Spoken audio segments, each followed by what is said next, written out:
Assalamualaikum warahmatullahi wabarakatuh. Kali ini saya akan memaparkan materi untuk mata kuliah analisis laporan keuangan. Sebelumnya perkenalkan, nama saya Bintang Sulistyo Wibowo dengan nomor NIM 2892150293. Saya berasal dari Prodi Manajemen Malam B2. Nah, daripada berlama-lama, mari kita lanjut ke materinya. Analisis keuangan. Analisis keuangan adalah upaya yang dilakukan untuk mengevaluasi kelangsungan bisnis, subbisnis, stabilitas hingga profitabilitas perusahaan. Upaya ini dilakukan oleh seorang profesional dengan menggunakan informasi yang didapatkan dari laporan keuangan dalam bentuk rasio. Hasil laporan yang dibuat oleh analis keuangan ini bisa berupa data kuantitatif maupun kualitatif. Selanjutnya, hasil laporan tersebut akan diberikan kepada pimpinan perusahaan yang nantinya digunakan untuk mengambil keputusan. Karakter utama laporan keuangan. Yang pertama, ini adalah fokus laporan, yaitu laporan keuangan harus dianalisis dengan mencakup beberapa fokus utama, di antaranya laporan laba rugi atau gambaran kenaikan dan keuntungan, lalu neraca atau gambaran aset dan kewajiban, serta arus kas atau gambaran kas masuk dan keluar. Laporan ini dari akuntansi transaksi dari suatu perusahaan dengan fokus laporan yang detail. Perusahaan dapat mengambil keputusan yang tepat berdasarkan informasi laporan keuangan. Lalu yang kedua ada prediksi, yaitu analis keuangan bisnis juga harus mampu mengkaji kejadian di masa lalu yang dapat memberikan dampak pada perkembangan keuangan perusahaan di masa mendatang. Prediksi ini penting untuk mengetahui apakah perusahaan bisa profit di masa depan atau tidak. Selain itu, karakteristik prediktif mencerminkan kemampuan informasi untuk meningkatkan kemampuan dan kapasitas pembuat keputusan dalam melakukan prediksi. Lalu yang ketiga, penguasaan akuntansi. Analisis keuangan harus dilakukan oleh orang yang profesional dan menguasai prinsip akuntansi dengan baik. Hal ini karena kualitas analisis keuangan sangat bergantung pada faktor tersebut. Tidak hanya itu, akuntan juga perlu memiliki keahlian untuk membuat laporan keuangan mudah dibaca, sehingga pembaca yang bukan ahli dapat memahaminya. Tujuan analisis keuangan. Yang pertama, profitabilitas, yaitu salah satu tujuan dari melakukan analisis keuangan adalah mengetahui profitabilitas sebuah perusahaan. Profitabilitas sendiri merupakan kemampuan perusahaan untuk bisa menghasilkan keuntungan serta mendukung pertumbuhan laba perusahaan dalam jangka pendek maupun jangka panjang. Untuk mengetahui profitabilitas ini bisa dilihat dari laporan laba rugi yang menunjukkan kinerja perusahaan. Lalu yang kedua, solvabilitas, yaitu tujuan dari melakukan analisis laporan keuangan. Yang selanjutnya adalah sebagai solvabilitas perusahaan. Ini merupakan kemampuan perusahaan dalam memenuhi semua kewajiban. Hasil ini diperoleh dengan membandingkan seluruh kewajiban dengan semua aset, serta membandingkan semua kewajiban dengan ekuitas. Yang ketiga ada likuiditas. Likuiditas perusahaan merupakan kemampuan untuk mengukur bagaimana perusahaan dapat secara lancar melakukan kewajibannya. Cara mengukurnya adalah dengan menggunakan rasio aktiva lancar dan kewajiban lancar. Yang terakhir ada stabilitas. Tujuan lainnya dari melakukan analisis keuangan adalah untuk mengetahui Untuk mengetahui stabilitas perusahaan, stabilitas merupakan kemampuan perusahaan dalam mempertahankan usaha untuk waktu yang lama tanpa mengalami kerugian. Untuk menilai stabilitas sebuah perusahaan ini, digunakan laporan laba rugi serta neraca perusahaan. Tidak hanya itu, dibutuhkan juga indikator keuangan dan non-keuangan lainnya untuk mengetahui stabilitas sebuah perusahaan. Manfaat analisis laporan keuangan. Yang pertama, membantu stakeholder internal dan eksternal untuk membuat keputusan yang tepat mengenai investasi berdasarkan pendapatan perusahaan dan profitabilitas masa depan. Yang kedua, memberikan pandangan yang objektif tentang solvabilitas dan kesehatan keuangan perusahaan bagi lembaga keuangan untuk menentukan keputusan pinjaman. Yang ketiga, sebagai penggambaran secara akurat mengenai efisiensi operasional dan kemajuan yang dihasilkan perusahaan berdasarkan keputusan yang dibuat di masa lalu oleh para pemangku kepentingan. Lalu di sini ada akuntansi dalam pembuatan keputusan. Salah satu fungsi penting manajemen adalah perencanaan. Dalam perencanaan, mereka dihadapkan pada pengambilan keputusan yang menyangkut pemilihan berbagai macam alternatif. Untuk memutuskan alternatif yang harus dipilih, mereka menghadapi ketidakpastian. Oleh karena itu, manajemen memerlukan informasi yang dapat mengurangi ketidakpastian yang mereka hadapi hingga memungkinkan mereka menentukan pilihan yang baik. Salah satu informasi penting yang biasanya diperlukan sebagai dasar perencanaan dan pengambilan keputusan adalah sistem informasi akuntansi. Parameter-parameter di desain sistem informasi akuntansi terdiri dari yang pertama, identifikasi penyediaan informasi, yang kedua, identifikasi penerima informasi, yang ketiga, identifikasi pemanfaatan teknologi untuk transmisi informasi, dan yang terakhir, spesifikasi karakteristik informasi. Kemudian, parameter bersifat umum dalam perencanaan sistem informasi akuntansi dapat dispesifikan seperti sistem akuntansi biaya dan lainnya. Lalu, sistem informasi akuntansi atau disingkat SIA merupakan sistem yang digunakan proses data dan transaksi guna menyediakan informasi yang diperlukan oleh user untuk merencanakan, mengendalikan, dan mengoperasikan bisnis. Untuk menghasilkan informasi, SIA harus melakukan yang pertama, mengumpulkan transaksi dan data lain dan memasukkan dalam SIA. Yang kedua, memperoleh data. Yang ketiga, menyimpan data untuk masa yang akan datang.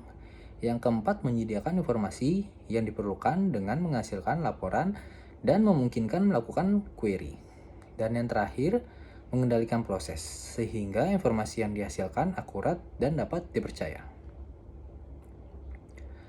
Akuntansi dalam pembuatan keputusan. Proses pengambilan keputusan. Di sini ada pengakuan dan perumusan masalah atau peluang. Keputusan yang harus diambil oleh manajemen kemungkinan merupakan respon terhadap yang saat pertama, peristiwa mengandung masalah, yang kedua, ancaman yang dirasakan ada, yang ketiga, peluang yang diperkirakan akan terjadi.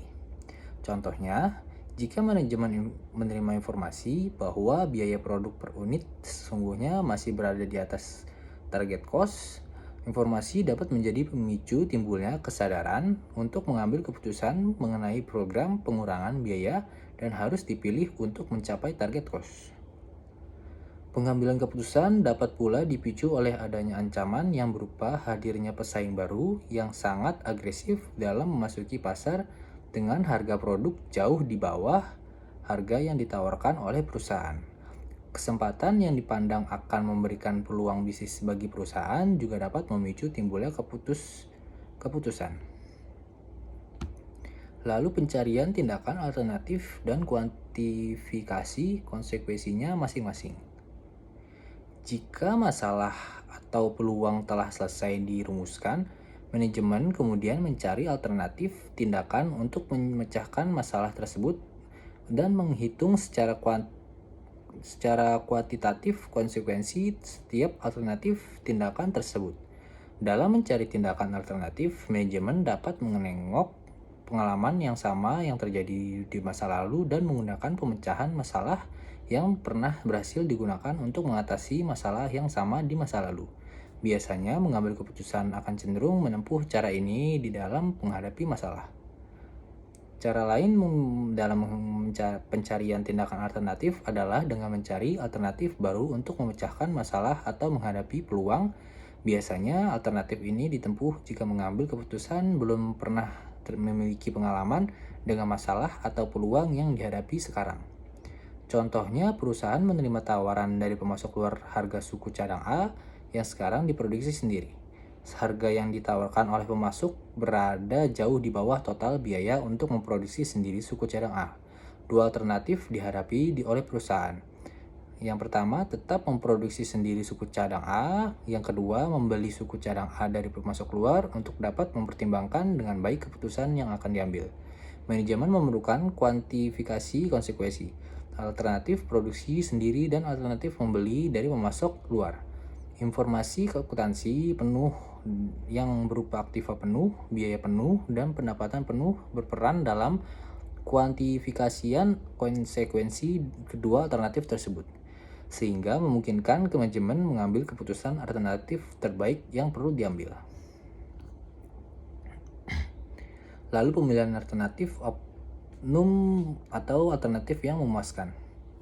Tahap yang paling gawat dalam proses pengambilan keputusan adalah pemilihan satu di antara berbagai alternatif yang dapat dipilih. Meskipun tahap ini tampaknya rasional, namun pemilihan akhir seringkali lebih didasarkan atas pertimbangan yang bersifat politik dan psikologis daripada pertimbangan ekonomis rasional. Manajer yang melakukan pemilihan alternatif mungkin menghadapi beberapa alternatif yang layak untuk dipilih, yang masing-masing memiliki segi-segi positif tertentu dipandang dari sudut kriteria pemilihan alternatif yang digunakan. Manajer kemungkinan menggunakan pendekatan ekonomis rasional di dalam melakukan pemilihan alternatif yang optimum, sehingga pemilihan alternatif yang dilakukan didasarkan atas pertimbangan ekonomi rasional, namun tidak jarang pemilihan alternatif didasarkan atas pertimbangan politik. Sebagai contoh, beberapa alternatif kemungkinan dihubungkan dengan kepentingan atau aspirasi tertentu. Eksekutif perusahaan dapat pula terjadi pertimbangan psikologis dipakai sebagai kriteria pemilihan alternatif. Contohnya, penolakan atas suatu usulan kemungkinan mengakibatkan dipermalukannya secara pribadi sponsor usulan tersebut, sehingga pemilihan alternatif didasarkan atas penjagaan perasaan sponsor alternatif yang dipilih. Untuk memungkinkan manajemen melakukan pemilihan alternatif secara rasional ekonomis, informasi akuntansi di diferensial yang bersangkutan dengan alternatif yang akan dipilih perlu disajikan bagi pengambil keputusan. Informasi akuntansi diferensial mampu mengurangi sebagian ketidakpastian yang dihadapi oleh pengambil keputusan dalam pemilihan alternatif. Lalu ada implementasi dan penindak kelanjutan. Berhasil atau tidaknya pemilihan akhir tergantung atas efisiensi implementasi alternatif yang telah dipilih.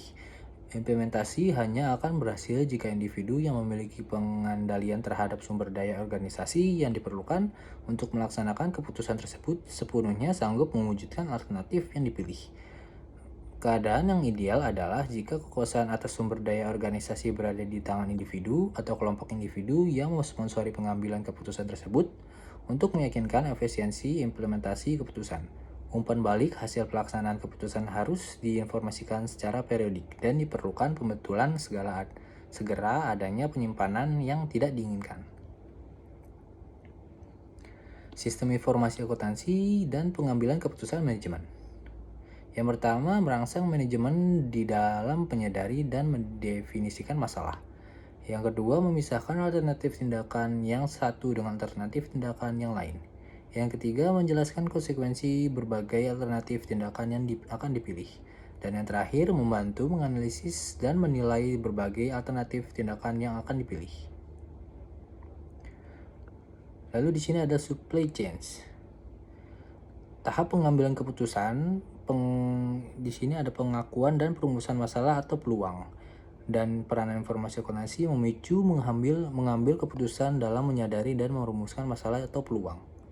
Dan tahap pengambilan keputusannya ada, lalu yang kedua pencarian tindakan alternatif dan kuantifikasi konsekuensi setiap tindakan alternatif. Lalu peranan informasi akuntansinya memisahkan alternatif tindakan yang satu dari alternatif tindakan yang lain, menjelaskan konsekuensi berbagai alternatif tindakan yang akan dipilih. Lalu yang ketiga, pemilihan alternatif optimum atau alternatif yang memuaskan. Lalu peranan informasi akuntansinya membantu menganalisis dan menilai berbagai alternatif tindakan yang akan dipilih. Lalu yang terakhir, untuk tahapan pengambilan keputusannya itu ada implementasi dan penindaklanjutan. Lalu peranan informasi akuntansinya umpan balik untuk memantau keputusan dan tindakan koreksi penyimpanan. Dari seluruh keterangan yang disajikan di atas, maka peran informasi akuntansi dalam setiap tahap pengambilan keputusan disajikan secara ringkas seperti yang tadi. Lalu ada analisis akuntansi. Analisis akuntansi atau accounting analysis merupakan proses evaluasi sejauh mana akuntansi perusahaan mencerminkan realitas ekonomi. Dengan mempelajari transaksi dan peristiwa perusahaan, menilai dampak kebijakan akuntansi terhadap laporan keuangan, menyesuaikan laporan tersebut agar lebih mencerminkan keadaan ekonomi yang mendasarinya dan membuatnya lebih sesuai untuk analisa. Analisis akuntansi memiliki keterbatasan yang mempengaruhi pengguna laporan keuangan dan menimbulkan setidaknya dua masalah dalam analisis. Masalahnya yaitu, yang pertama, ketidakseragaman akuntansi menyebabkan masalah perbandingan atau comparability problem. Yang kedua, ada pemilihan dan ketidaktepatan dalam akuntansi dapat mendistorsi informasi laporan keuangan. Tujuan analisis akuntansi: mengevaluasi dan mengurangi risiko akuntansi serta meningkatkan muatan ekonomis laporan keuangan, termasuk komparabilitasnya. Untuk mencapainya, diperlukan penyajian ulang dan pengklasifikasian ulang laporan keuangan. Analisis akuntansi meliputi evaluasi kualitas laba perusahaan yang memerlukan analisis faktor-faktor seperti bisnis perusahaan, kebijakan akuntansi, kuantitas dan kualitas informasi yang diungkapkan, kinerja dan reputasi manajemen, serta kesempatan dan insentif untuk manajemen laba. Analisis akuntansi juga mencakup analisis evaluasi atas daya tahan laba atau earning persistence atau sustainable earning power. Lalu di sini ada analisis laporan keuangan. Analisis laporan keuangan merupakan proses yang penuh pertimbangan dalam rangka membantu mengevaluasi posisi keuangan dan hasil operasi perusahaan pada masa sekarang dan masa lalu, dengan tujuan untuk menentukan estimasi dan prediksi yang paling mungkin mengenai kondisi dan kinerja perusahaan pada masa mendatang. Tujuan analisis laporan keuangan: yang pertama, untuk mengambil posisi keuangan perusahaan dalam satu periode tertentu. Dan yang kedua, untuk mengetahui kelemahan-kelemahan perusahaan. Dan yang ketiga, untuk mengetahui kekuatan-kekuatan yang dimiliki. Dan yang terakhir, untuk mengetahui langkah-langkah perbaikan apa saja yang perlu dilakukan untuk penilaian kinerja manajemen. Lalu di sini ada langkah-langkah analisis laporan keuangan. Yang pertama, mengumpulkan laporan keuangan dan data yang diperlukan selengkap mungkin. Dan yang kedua, melakukan pengukuran-pengukuran atau perhitungan-perhitungan dengan rumus-rumus tertentu. Dan yang ketiga, melakukan interpretasi terhadap hasil perhitungan dan pengukuran. Dan yang keempat, membuat laporan tentang posisi keuangan perusahaan. Dan yang terakhir, memberikan rekomendasi yang dibutuhkan sehubungan dengan hasil analisis tersebut. Di sini ada neraca. Neraca adalah bagian dari laporan keuangan suatu entitas yang dihasilkan pada suatu periode akuntansi yang menunjukkan posisi keuangan, yang di dalamnya ada kekayaan, kewajiban, dan modal dari suatu entitas tersebut pada akhir periode. Secara khusus, neraca adalah nama lain dari balance sheet. Balance sheet bisa memberikan gambaran tentang profil lengkap perusahaan dari sisi keuangan. Balance sheet sendiri merupakan bagian dari laporan keuangan bersama dengan laporan laba rugi dan laporan arus kas. Di sini ada fungsi neraca keuangan. Pada intinya, untuk menaksir kesehatan keuangan perusahaan, meramalkan keadaan arus kas di masa depan, serta berfungsi untuk menganalisis likuiditas serta fleksibilitas keuangan perusahaan. Selain itu, neraca juga berfungsi sebagai berikut. Yang pertama, alat yang digunakan untuk analisis perubahan kondisi keuangan suatu perusahaan secara berkala dari tahun ke tahun. Lalu yang kedua, alat untuk menganalisis likuiditas. Lalu yang terakhir, alat untuk menganalisis kemampuan suatu perusahaan dalam melunasi utang jangka pendek sebelum jatuh tempo. Di sini ada laporan laba rugi. Laporan laba rugi adalah laporan finansial perusahaan yang dibuat oleh bidang keuangan tertentu. Isi dari laporan ini ialah data-data pendapatan plus sekaligus beban yang ditanggung oleh perusahaan. Biasanya laporan ini dibuat untuk menjelaskan kondisi keuangan perusahaan pada periode tertentu. Maka dari itu, sebagian besar laporan dikerjakan pada akhir tahun atau akhir bulan. Sesuai ketentuan di perusahaan tersebut, dengan adanya laporan keuangan ini, pihak atasan bisa mengetahui kondisi finansial perusahaan yang terkini. Sehingga laporan tersebut bisa dijadikan sebagai dasar evaluasi untuk langkah kebijakan selanjutnya. Lalu di sini ada fungsi-fungsi laporan laba rugi.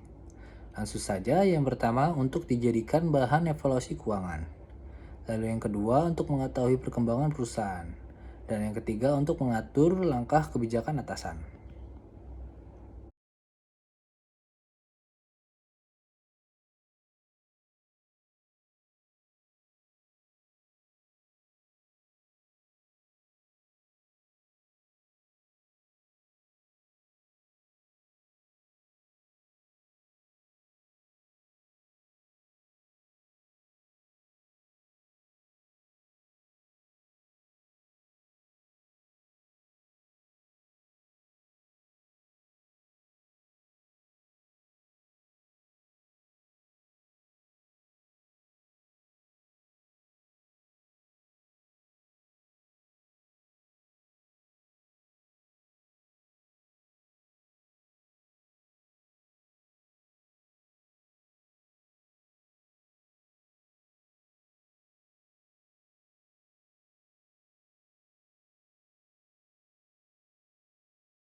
Lalu di sini ada laporan arus kas. Laporan arus kas adalah salah satu catatan perusahaan yang berisi data-data keuangan terkait perhitungan pengeluaran dan pemasukan dari seluruh kegiatan operasionalnya. Umumnya, cara kerja pembuatan laporan arus kas adalah dibuat setiap periode yang berisi informasi mengenai pembayaran utang, prive, pendapatan tunai, biaya beban, dan lain sebagainya.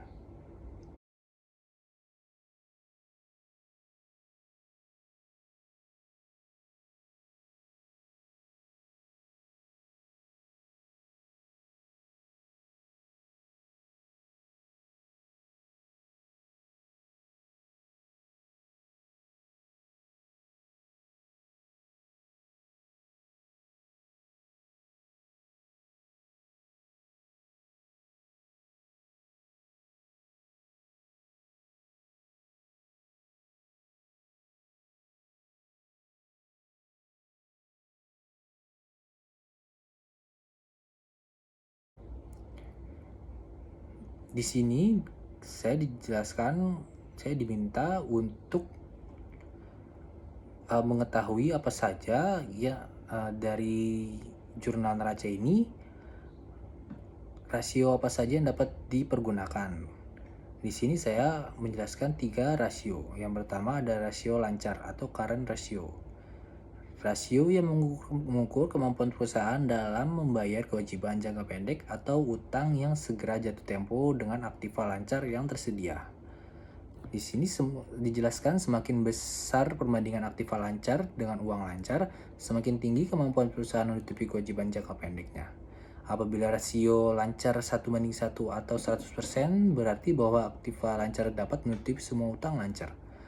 Jadi dikatakan sehat jika rasionya berada di atas 1 atau di atas 100%. Artinya, aktiva lancar harus jauh di atas jumlah utang lancar. Jadi rumusnya adalah aktiva lancar dibagi hutang lancar dikali 100%. Di sini aktiva lancarnya 100.000 ditambah 150.000 ditambah 250.000. Lalu dibagi hutang lancarnya di sini ada 200.000 ditambah 400.000. Lalu dikali 100% dan hasilnya adalah 83%. Jika sesuai penjelasan yang tadi saya jelaskan, maka rasio berada di bawah 100%. Artinya aktiva lancarnya kurang sehat. Lalu rasio kedua adalah rasio cepat atau quick ratio.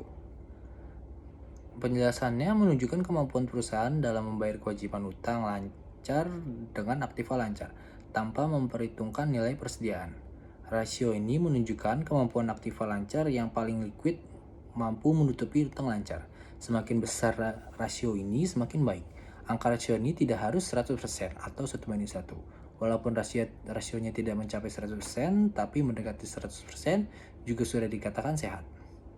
Rumusnya ada kas ditambah efek ditambah piutang dibagi hutang lancar dikali 100%. Lalu di sini kasnya 100.000, efeknya 0 karena tidak ada, piutangnya 150.000 dibagi 600.000. 600.000 ini penjumlahan dengan hutang lancar dan hutang jangka panjang dikali 100%, yaitu hasilnya adalah 41,7%. Bisa dikatakan rasio cepatnya ini kurang sehat karena jauh dari angka 100%. Lalu yang terakhir, rasio kas. Penjelasannya, jenis analisis rasio keuangan yang membandingkan antara kas dan aktiva lancar yang bisa segera menjadi uang kas dengan hutang lancar. Kas yang dimaksud adalah uang perusahaan yang disimpan di kantor dan di bank dalam bentuk rekening koran. Sedangkan harta secara kas atau nirkas adalah harta lancar yang dengan mudah dan cepat dapat diuangkan kembali, dapat dipengaruhi oleh kondisi ekonomi negara yang menjadi domisili perusahaan bersangkutan. Rasio keuangan ini menunjukkan porsi jumlah kas ditambah setara kas dibandingkan dengan total aktiva lancar. Semakin besar rasionya, semakin baik. Sama seperti quick ratio, tidak harus mencapai 100%. Lalu di sini rumusnya ada kas ditambah efek dibagi hutang lancar. Di sini kasnya ada 100.000 ditambah efek karena tidak ada efeknya atau setara kasnya jadi 0 dibagi 600.000. Jadi hasilnya 0,17 atau jika dipersenkan itu 17%. Jadi untuk rasio kasnya ini kurang sehat juga karena ini sangat jauh dari angka 100%. Baik, cukup sekian penjelasan saya tentang materi analisis laporan keuangan. Mohon maaf jika ada salah-salah kata. Wassalamualaikum warahmatullahi wabarakatuh.